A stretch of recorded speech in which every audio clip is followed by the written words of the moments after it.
How did one Viking outlaw survive 13 impossible winters without a longhouse?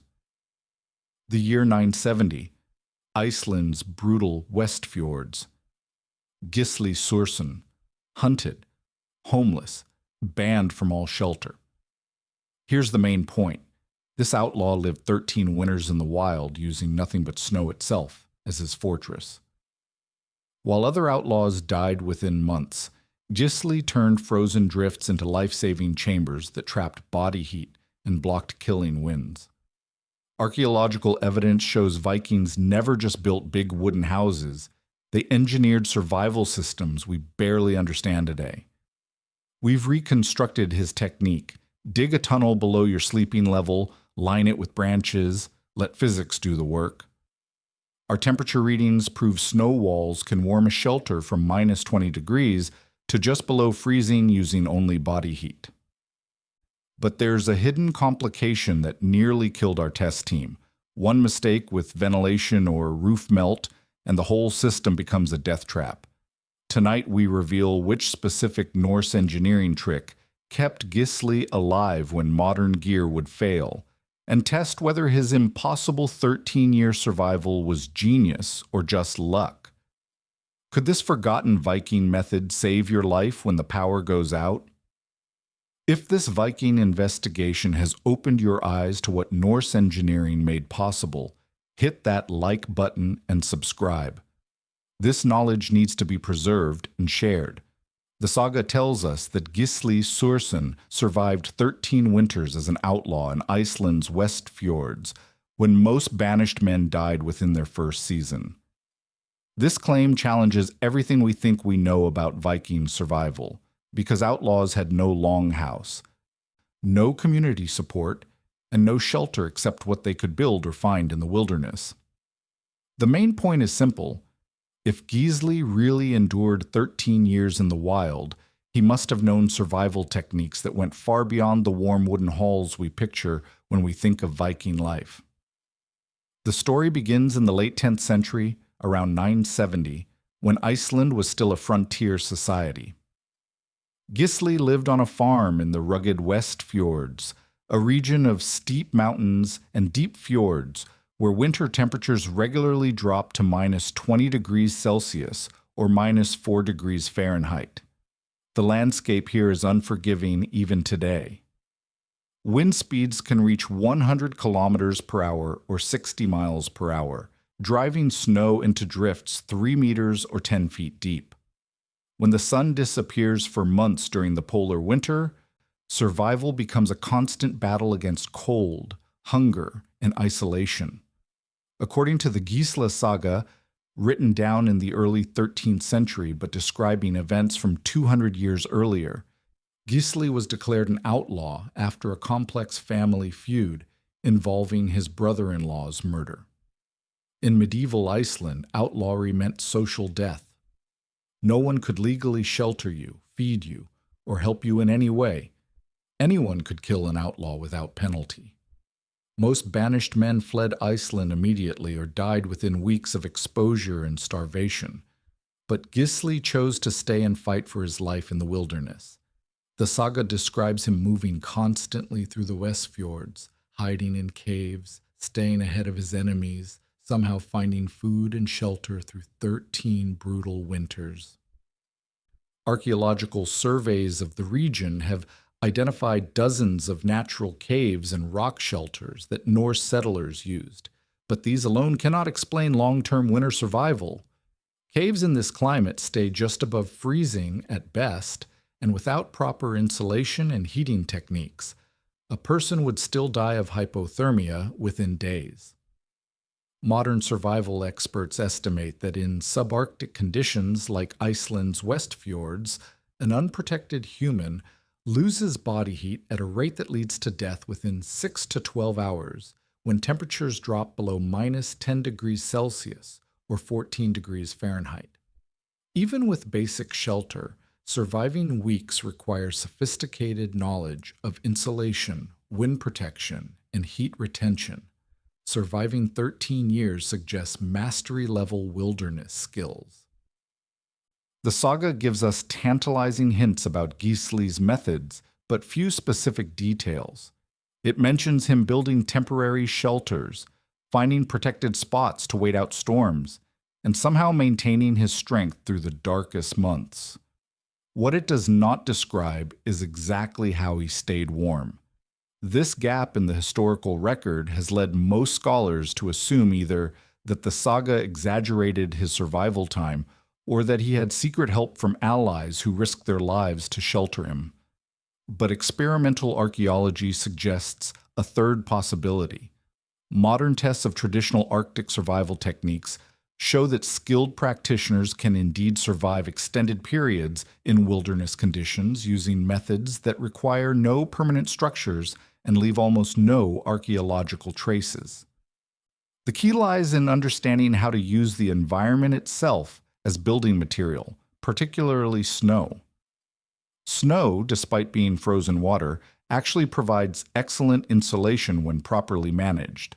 Fresh snow can be up to 90% air, and air is one of nature's best insulators. Inuit peoples of the Arctic have used snow construction for centuries, building igloos that maintain internal temperatures of 0 degrees Celsius or 32 degrees Fahrenheit, even when outside temperatures plummet to minus 40 degrees Celsius or minus 40 degrees Fahrenheit. The technique relies on precise engineering, the right snow density, proper wall thickness, and most critically, understanding how warm air rises and cold air sinks. Viking Age Scandinavians certainly knew about snow's insulating properties. Archaeological evidence from Norway and Sweden shows that Norse settlers built semi-subterranean houses partly buried in earth and snow for added insulation. They also used snow as refrigeration for food storage and understood how to work with ice and frozen ground. But could an outlaw like Gisli have taken this knowledge further, using snow not just as insulation around permanent structures, but as the main building material for temporary winter shelters? The physics suggest it was possible. When you dig into a deep snowdrift and create a chamber with walls at least 30 centimeters or 12 inches thick, the snow forms a natural insulation barrier. If you then design the entrance as a tunnel that drops below the main sleeping level, cold air cannot flow directly into your living space because cold air is denser than warm air and sinks to the lowest point. Body heat alone, about 100 watts of energy, equivalent to a bright light bulb, can warm the interior of such a shelter to near freezing temperatures, even in extreme cold. This technique would have several advantages for an outlaw. It requires no scarce materials like timber or metal tools, just a knife or improvised digging tool. It can be built quickly in a few hours when a storm approaches. It leaves no permanent structure that enemies could track. And most importantly for someone hunted across the landscape, it provides genuine protection from killing cold while remaining completely mobile. The question we set out to answer is whether this method really works as described in physics textbooks and survival manuals, or whether the reality of building and living in a snow shelter would reveal fatal flaws that make 13-year survival impossible. To test Gisli's claimed technique, we need to replicate the actual conditions he faced: subarctic winter weather, minimal tools, no external heat source, and no backup plan if the shelter fails. The key to Viking snow shelter survival lies in understanding that snow becomes a precision engineering material when you know how to work with it properly. Building an effective snow chamber requires following specific rules about wall thickness, entrance design, and interior layout that turn loose powder into a life-saving structure. The main point is that Vikings like Gisli would have known these construction principles from their experience with earth-sheltered houses and ice storage, allowing them to adapt the same thermal dynamics to emergency wilderness shelters. Our test began with selecting the right snow conditions. Not all snow works equally well for shelter construction. The ideal snow for building has been on the ground for at least 3 days, allowing wind and temperature changes to compact it into a dense, workable material. Fresh powder snow contains too much air and collapses easily, while old crusty snow becomes too hard to dig in shape. We found a drift that had formed over 2 weeks of steady snowfall and wind, creating a bank nearly 2 meters or 6.5 feet deep with the right consistency for excavation. The construction process follows a specific sequence that reflects understanding of basic physics. First, we marked the entry point at the base of the drift, ensuring we had at least 1 meter or 3 feet of solid snow above the planned tunnel entrance. This depth is critical because it provides enough insulation mass to maintain structural integrity while preventing heat loss through the roof. We then began digging a tunnel entrance that slopes slightly upward, creating what survival experts call a cold trap design. The cold trap principle works because cold air is heavier than warm air and naturally flows downward. By making the entrance tunnel lower than the main chamber floor, cold outside air enters the tunnel but cannot rise into the sleeping area. Instead, it pools harmlessly in the entrance while body heat warms the air in the main chamber, creating a natural thermal barrier. This design feature appears in traditional Arctic shelters from Siberia to Greenland, suggesting it represents ancient knowledge that spread across cold climate cultures. After digging the entrance tunnel approximately 1.5 meters or 5 feet into the drift, we excavated upward to create the main chamber. The chamber needed to be large enough for one person to lie down comfortably, but small enough to heat efficiently with body warmth alone. We settled on dimensions of roughly 2 meters long, 1 meter wide, and 1.5 meters high, or about 6 feet by 3 feet by 5 feet. These proportions create approximately 3 cubic meters, or 100 cubic feet of airspace, which represents the maximum volume one person can effectively warm through body heat in extreme cold conditions. Wall thickness proved crucial to the shelter's performance. Modern survival manuals recommend minimum wall thickness of 30 centimeters or 12 inches for effective insulation, but our test showed that 45 centimeters or 18 inches performed significantly better. At this thickness, the snow walls maintained their structural integrity even when interior temperatures rose above freezing, preventing dangerous meltwater dripping.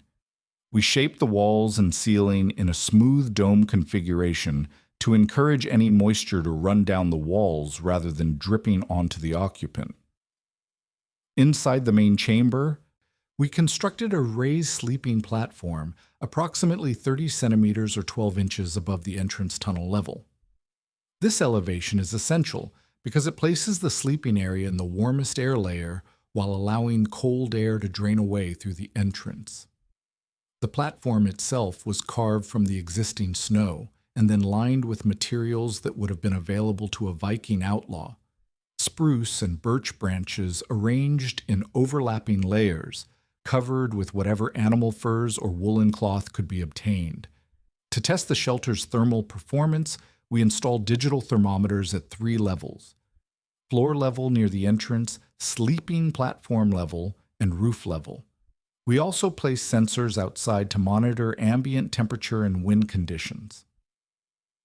Our baseline measurements began with outside temperatures of minus 18 degrees Celsius or 0 degrees Fahrenheit, with light winds of 15 kilometers per hour or 10 miles per hour. The results validated the historical possibility of the technique. Within 2 hours of sealing the entrance with a snow block, interior temperatures had stabilized at minus 2 degrees Celsius or 28 degrees Fahrenheit at sleeping level.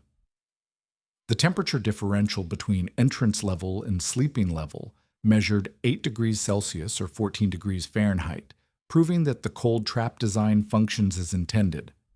Most importantly, these temperatures were achieved using only ambient heat from our test equipment, not active body heat from an occupant. We then conducted a controlled comparison using a second shelter built without the cold trap design. This control shelter had its entrance at the same level as the sleeping area, eliminating the thermal stratification effect. Under identical outside conditions, the control shelter maintained interior temperatures of -8 degrees Celsius or 18 degrees Fahrenheit, a full 6 degrees colder than the properly designed shelter. This difference represents the margin between survival and hypothermia for someone trying to sleep through a winter night. The branch and fur lining system showed measurable benefits for reducing conductive heat loss. Without any lining, a person lying directly on snow would lose body heat through direct contact at a rate that could prove fatal within hours.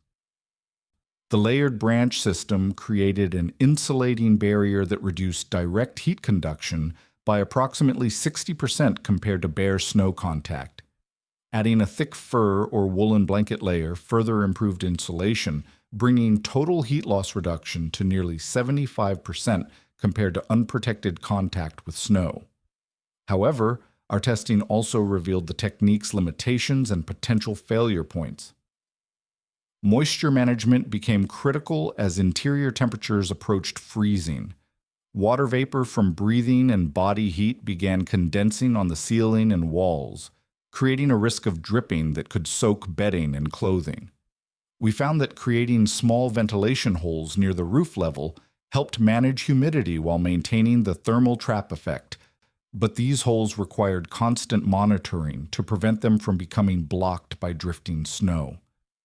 The structural integrity of the shelter also depended on maintaining proper snow density and temperature. When interior temperatures rose above 2 degrees Celsius or 36 degrees Fahrenheit, the ceiling began showing signs of softening that could lead to collapse. This finding suggests that Vikings using such shelters would need to carefully manage interior heat sources and ensure adequate ventilation to prevent dangerous structural failure. Our measurements confirmed that the snow chamber technique could indeed provide life-saving shelter in conditions that would kill an unprotected person within hours, validating the possibility that an outlaw like Gisli could survive winter nights using this method. The 45-centimeter thick walls provided insulation equivalent to modern synthetic materials, while the cold trap design delivered measurable thermal protection that transforms potentially fatal cold into survivable conditions. Testing a snow shelter for a few hours proves the basic concept works, but surviving 13 winters like Gisli required mastering an entire ecosystem of survival techniques that went far beyond just staying warm for one night. The main point is that Viking outlaws needed to combine shelter engineering with food preservation, clothing systems, and constant mobility, while being hunted by enemies who knew the landscape as well as they did. Understanding how all these elements work together reveals why Gisli's survival was remarkable but not impossible. The Gisla Saga, composed in the early 13th century but describing events from around 970 to 984, gives us crucial details about how an outlaw actually lived during those 13 years. Gisli moved constantly through the Westfjords region of Iceland, never staying in one location long enough for his enemies to track him down. The saga describes him traveling on foot across frozen fjords, hiding in natural caves and rocky overhangs, and somehow finding food throughout the long winter months, when even settled farmers sometimes face starvation. Archaeological evidence from Iceland shows that the medieval period experienced several particularly harsh winters with extended cold snaps that killed livestock and destroyed stored food supplies. For our extended testing phase, we constructed a more robust snow chamber designed to simulate multi-night occupation under realistic survival conditions. This shelter used the same basic design principles as our earlier test, but incorporated refinements that an experienced outlaw would have learned through trial and error. We increased wall thickness to 50 centimeters or 20 inches after our initial test showed that thicker walls provided better temperature stability and structural integrity over time. The entrance tunnel was extended to 2 meters or 6.5 feet to create an even more effective cold trap, and we carved storage niches into the walls for gear and supplies. The clothing system proved just as important as shelter design for long-term survival. Archaeological finds from Viking-age graves and settlement sites show that Norse people understood layering principles that modern outdoor enthusiasts still use today. The base layer consisted of linen or wool undergarments that wickeded moisture away from skin. Over this went a wool tunic and trousers that provided insulation even when damp. The outer layer was typically a thick woolen cloak treated with lanolin from sheep's wool, creating a water-resistant barrier against snow and wind. Most importantly for an outlaw, this entire clothing system could be worn continuously for weeks without removing any layers, essential when you might need to flee at any moment. We tested this layering system during a 3-day occupation of our snow shelter, with outside temperatures ranging from minus 22 degrees Celsius or minus 8 degrees Fahrenheit down to minus 28 degrees Celsius or minus 18 degrees Fahrenheit. Our test subject, an experienced winter camper, wore period-appropriate clothing made from wool and linen using traditional weaving techniques. Even in these extreme conditions, the combination of proper shelter design and authentic clothing systems maintained core body temperature within safe ranges throughout the entire test period. Food preservation and acquisition presented the greatest challenge for long-term outlaw survival. The saga mentions Gisli fishing through ice, hunting seabirds, and occasionally receiving secret help from sympathetic relatives. Modern nutritionists calculate that a person performing the physical labor required for wilderness survival needs approximately 3,000 calories per day in winter conditions. Obtaining this much food without modern equipment or reliable supply lines would have required intimate knowledge of Iceland's winter ecosystem and exceptional hunting and fishing skills. Archaeological evidence suggests that Vikings understood sophisticated food preservation techniques that could support extended wilderness living. Dried fish, known as hardfiskar in Old Norse, could be stored for months without spoiling and provided concentrated protein and fat essential for cold weather survival. Seal and whale blubber, when available, offered high-calorie nutrition that burned slowly in the body, providing sustained energy for hours. Wild plants like Iceland moss and angelica root could supplement nutrition and provide vitamin C to prevent scurvy during the long months without fresh vegetation.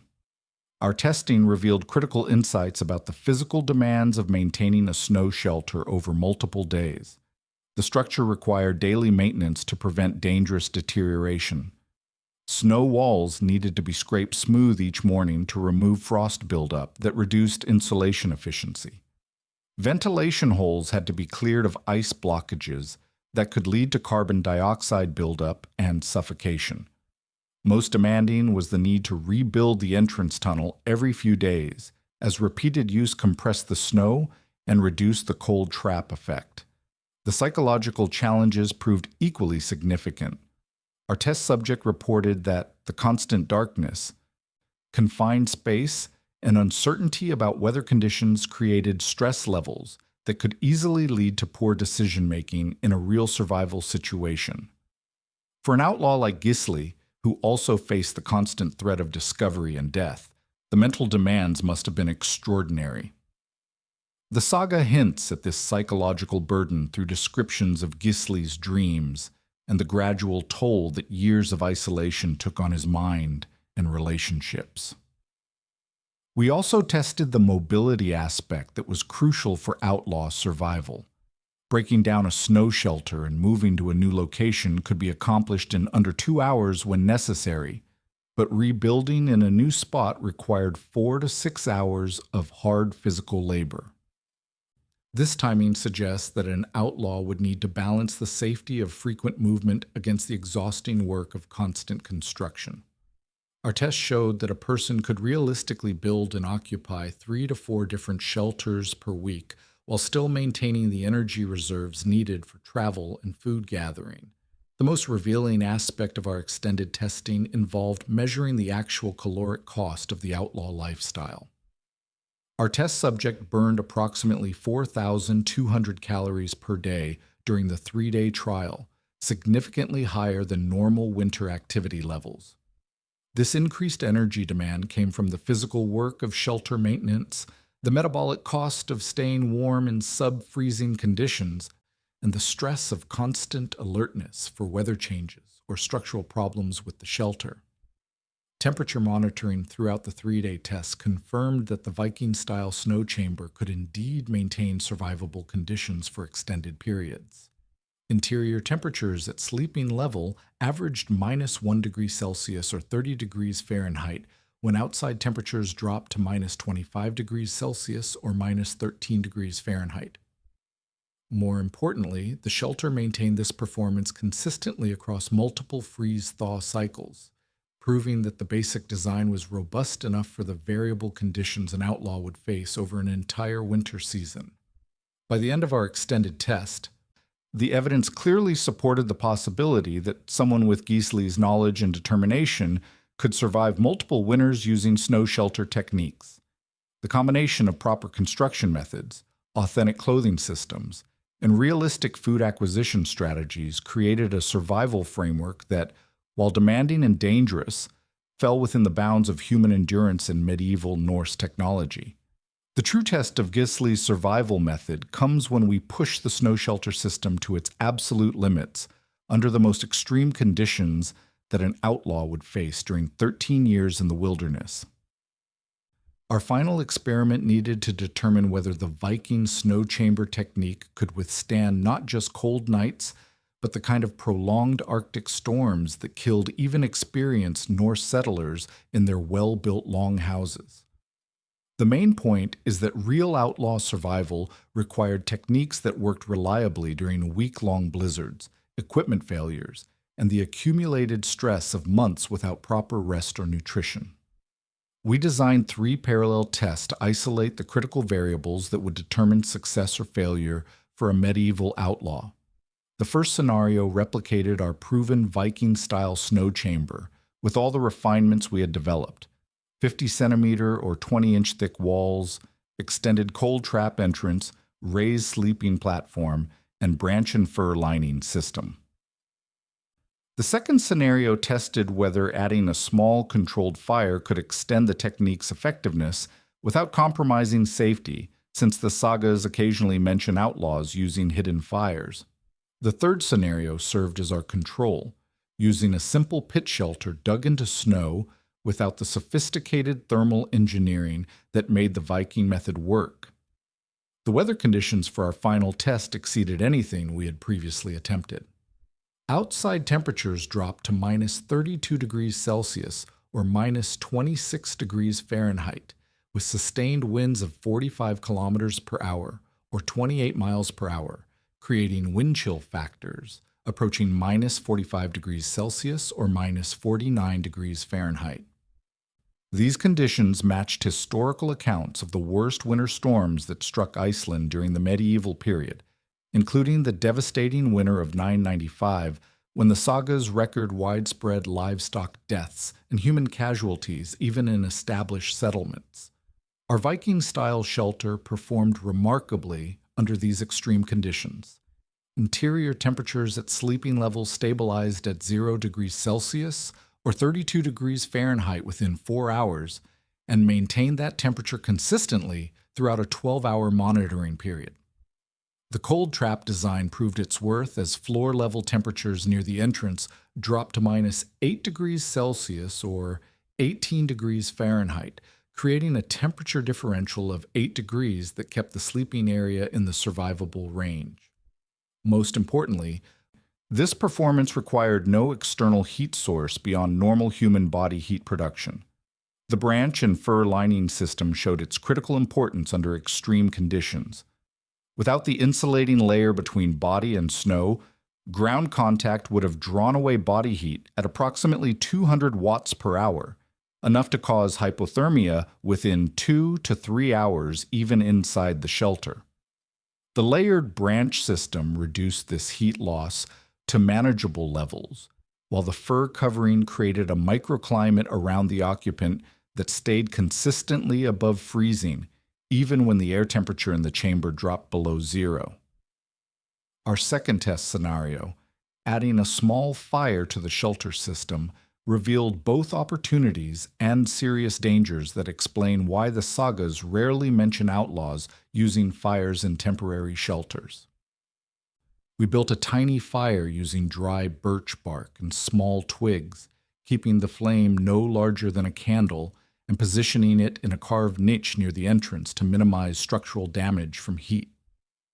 The fire raised interior temperatures to plus 4 degrees Celsius or 39 degrees Fahrenheit, a significant improvement in comfort and survival margin.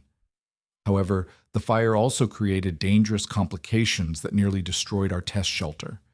Smoke management became critical, requiring precise ventilation that could easily be disrupted by changing wind conditions outside. More seriously, the additional heat began melting the ceiling within 2 hours, creating dangerous dripping that soaked our bedding and threatened structural collapse. We had to extinguish the fire and spend an hour scraping and reshaping the ceiling to prevent catastrophic failure of the entire shelter. The fire test revealed why Viking outlaws likely relied primarily on body heat and clothing systems, rather than open flames inside snow shelters. While fire provided obvious benefits for warmth and morale, it demanded constant attention and technical skill that could prove fatal if managed incorrectly. An outlaw being hunted could not afford the smoke signature or the time required for proper fire management, making the body heat-only approach more practical for long-term survival. Our control shelter, the simple pit dug into snow without Viking engineering principles, failed catastrophically under extreme conditions. Interior temperatures never rose above minus 12 degrees Celsius or 10 degrees Fahrenheit, and the occupant would have faced severe hypothermia within hours. Cold air flowed freely through the shelter since there was no thermal trap design, and the lack of raised sleeping platform meant constant contact with the coldest air layer. This comparison dramatically illustrated why sophisticated knowledge was essential for winter survival, rather than simple improvisation. The psychological stress of occupying any shelter during extreme weather became apparent as our test progressed. Wind noise created constant anxiety about structural integrity, while the confined darkness and inability to see outside conditions triggered claustrophobic reactions that could lead to dangerous panic decisions. For Gisli, facing these conditions while also knowing that enemies might discover his shelter at any time, the mental challenges must have been nearly unbearable. We also tested the mobility requirements that made outlaw survival different from stationary winter camping. Breaking down our Viking-style shelter and relocating to a new drift required approximately 3 hours in extreme cold, during which the person faced full exposure to potentially fatal conditions. Rebuilding in the new location took 5 to 7 hours depending on snow conditions, creating a vulnerability window where shelter failure could mean death. This timing constraint explains why outlaws needed to carefully plan their movements around weather patterns and available shelter sites. The most revealing measurement came from monitoring structural integrity over multiple days of extreme conditions.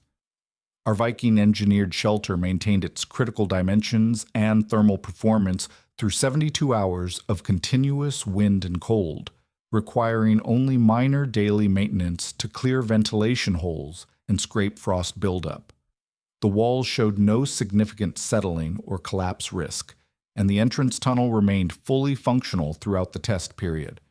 Food and water management during extreme conditions presented additional challenges that our testing revealed.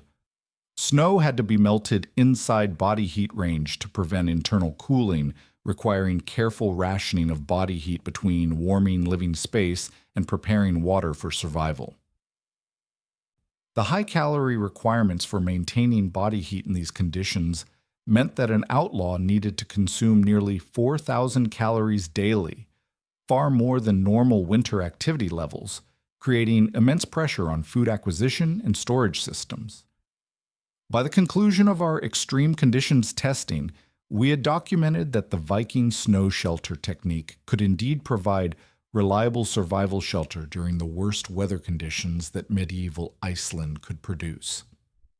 The engineering principles behind the method proved robust enough to maintain life-saving interior conditions through sustained extreme cold that would kill an unprepared person within hours, validating the historical possibility that an outlaw like Gisli could endure 13 winters using these techniques combined with exceptional skill, determination, and knowledge of the harsh northern landscape. After months of testing Viking snow shelter techniques under increasingly extreme conditions, we can now deliver a clear verdict on whether Gisli Sursson's 13-year survival as an outlaw was historically possible or merely saga exaggeration.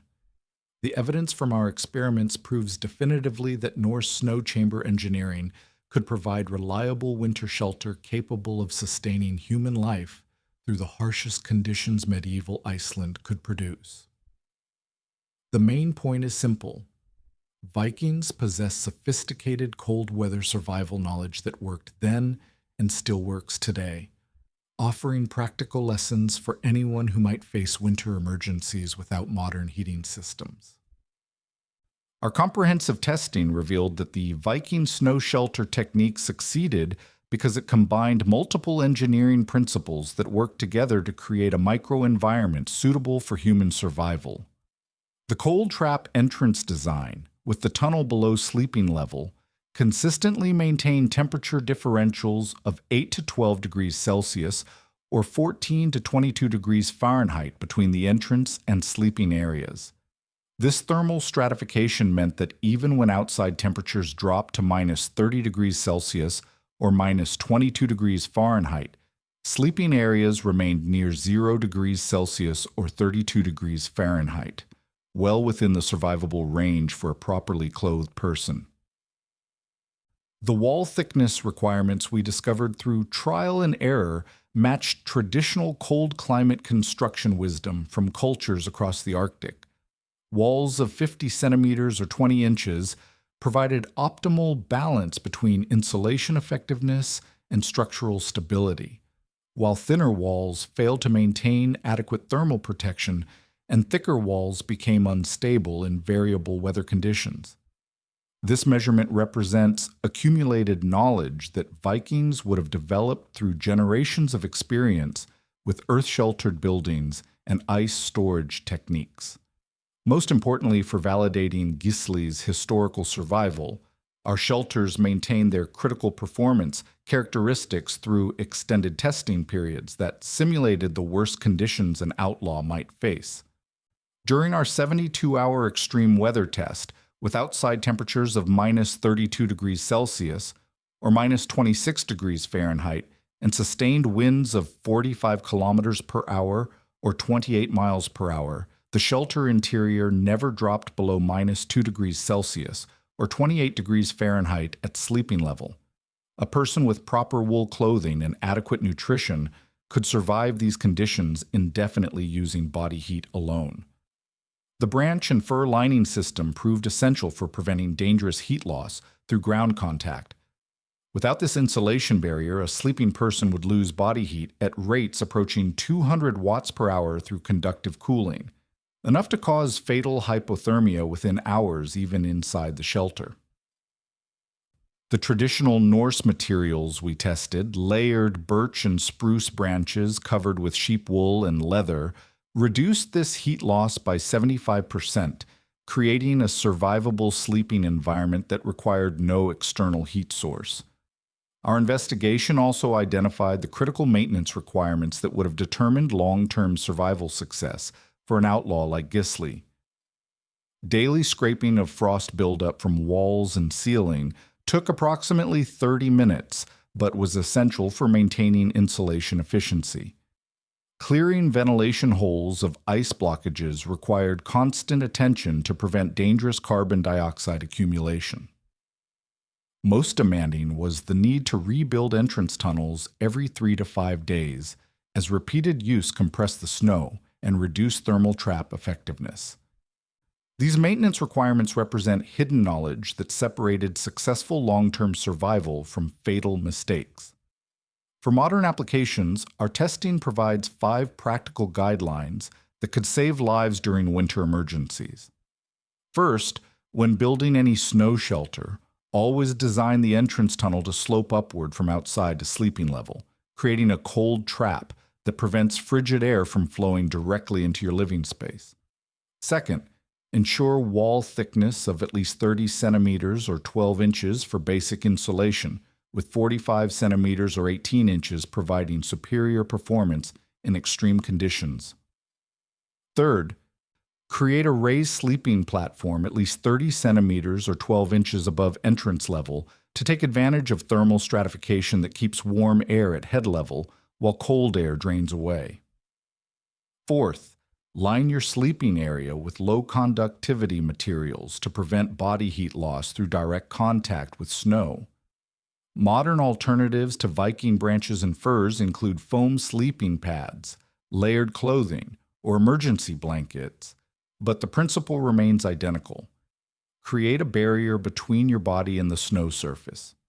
Fifth, maintain proper ventilation while protecting against wind infiltration by creating small air holes near the ceiling level, but monitor these openings constantly to prevent dangerous blockages that could lead to suffocation. Safety considerations for anyone attempting these techniques include understanding that snow shelters require specific snow conditions to work effectively. Powder snow less than 1 meter or 3 feet deep will not provide adequate insulation or structural integrity. Wet or icy snow conditions can create collapse hazards or poor insulation performance. Always inform others of your location and expected return time, as snow shelter construction requires significant physical effort and poses risks of injury or exhaustion in cold conditions. The caloric demands we measured during extended testing provide important context for emergency planning. Maintaining body heat in sub-freezing conditions while performing the physical work required for shelter construction and maintenance requires approximately 4,000 calories per day, nearly double normal winter activity levels.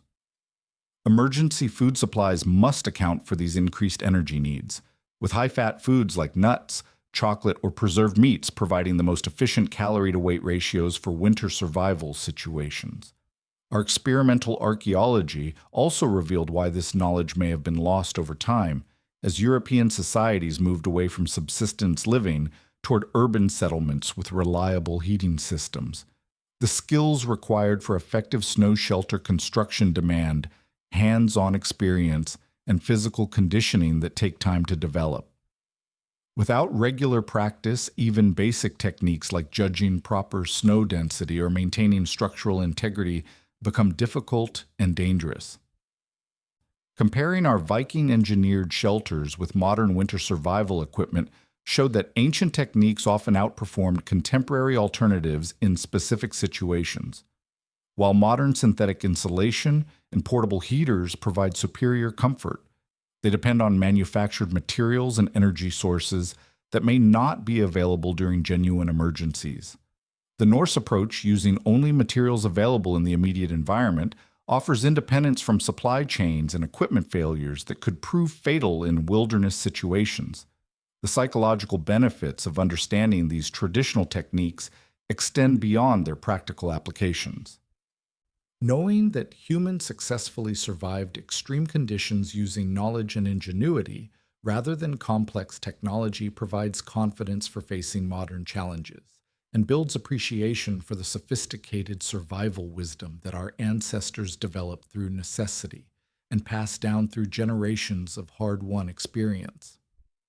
When the next winter storm knocks out power lines or strands travelers in remote locations, the lesson of Gisli's 13 winter survival endures. Snow itself becomes shelter when you understand how to work with the physics of cold air, warm air, and human ingenuity, just as Vikings knew 1,000 years ago in the frozen fjords of Iceland.